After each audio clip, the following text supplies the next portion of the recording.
আমি বাড়িতে আসলে জমে থাকা কাজগুলো সব আমাকেই করতে হয়, কারণ সবাই একরকম হয় না, সবার গুছানো একরকম হয় না, সবার গুছানো সবার পছন্দ হয় না। সবাইকে আসসালামু আলাইকুম, কেমন আছেন সবাই? আশা করছি সবাই অনেক ভালো আছেন। আলহামদুলিল্লাহ, আমরাও অনেক ভালো আছি। আমার রান্না, আমার কাজ সব কিছুই আমার আব্বার খুব পছন্দ। আমি যে কোনো কাজই করি না কেন আমার আব্বা খুব পছন্দ করে, সেটা ভালো হোক বা মন্দ হোক, কিন্তু আমার আব্বার কাছে এটা খুব পছন্দনীয় কাজ। আসলে এটা শুধুমাত্র আমার বাবা না, এই পৃথিবীর সকল মেয়েই তার বাবার কাছে খুব পছন্দের এবং তার বাবার বাড়িতে রাজকন্যা হয়েই থাকে। শ্বশুর বাড়িতে যাওয়ার পরে অনেকের সৌভাগ্য ভালো থাকার, আবার অনেকের দুর্ভাগ্য বাকিটা জীবন খারাপ সময় কাটানোর। যাই হোক, আমরা চলে এলাম ফারজানা এন্টারপ্রাইজে। তো অনেকেই এই জায়গাটা চিনতে পারেন, আমার শৈশবে কাটানো একটা জায়গা।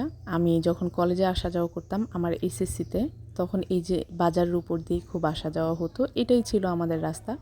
তো যাই হোক, সেই জায়গায় না যাই, এখানে হলো আজকে আমরা চলে এলাম আমার জন্য একটা সিলিন্ডার নিব এবং চুলা নিব। সাথে আমার আব্বা আসছিল, আমি ইলমাইয়াতকে নিয়ে পারবো না, তাই আব্বা চুলা দেখতেছিল, দাম জিজ্ঞেস করতেছিল কোনটা কেমন প্রাইস।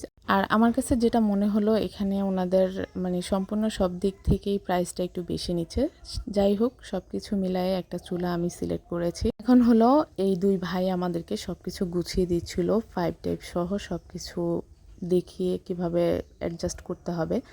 আর আমরা যে চুলাটা পছন্দ করেছিলাম সেটা ইনটেক একটা চুলা বের করে আমাদেরকে দিয়েছে। আসলে অনেক সময় বাজেটের কথা চিন্তা করে হয় না, যেটা পছন্দ হয় সেটা না নিতে পারলে খারাপ লাগে। আবার দেখা গেছে যে অনেক সময় বাজেট থাকে কিন্তু পছন্দনীয় জিনিস পাওয়া যায় না। তো আমি প্রথমেই ভেবেছিলাম যে 2 মুখওয়ালা একটা চুলা নিব, কিন্তু পরে আব্বা বলতেছিল যে না, 2টার দরকার নেই, একটাই যথেষ্ট। আমাদের বাড়িতে প্রচুর পরিমাণ লাকড়ি আছে, লাকড়ি দিয়েই আম্মা সবসময় রান্না করে।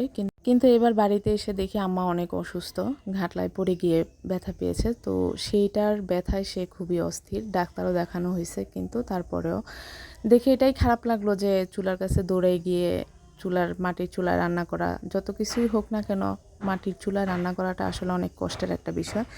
সেই চিন্তা ভাবনা করেই আমি চুলাটা কেনার সিদ্ধান্ত নিয়েছি।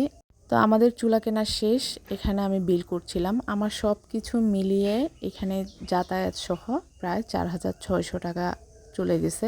এদিকে বাজারে আসবো দেখে আমি আগে থেকে আমার বান্ধবীর সাথীর সাথে কথা বলে নিয়েছিলাম। এটা হলো সাথীর ছেলে আর আমার ছেলে, দুইজনেই মিলে ওরা খেলতেছিল। ইয়াদ হলো যাকে দেখে তাকেই হলো বেবি বেবি করে ডাকে।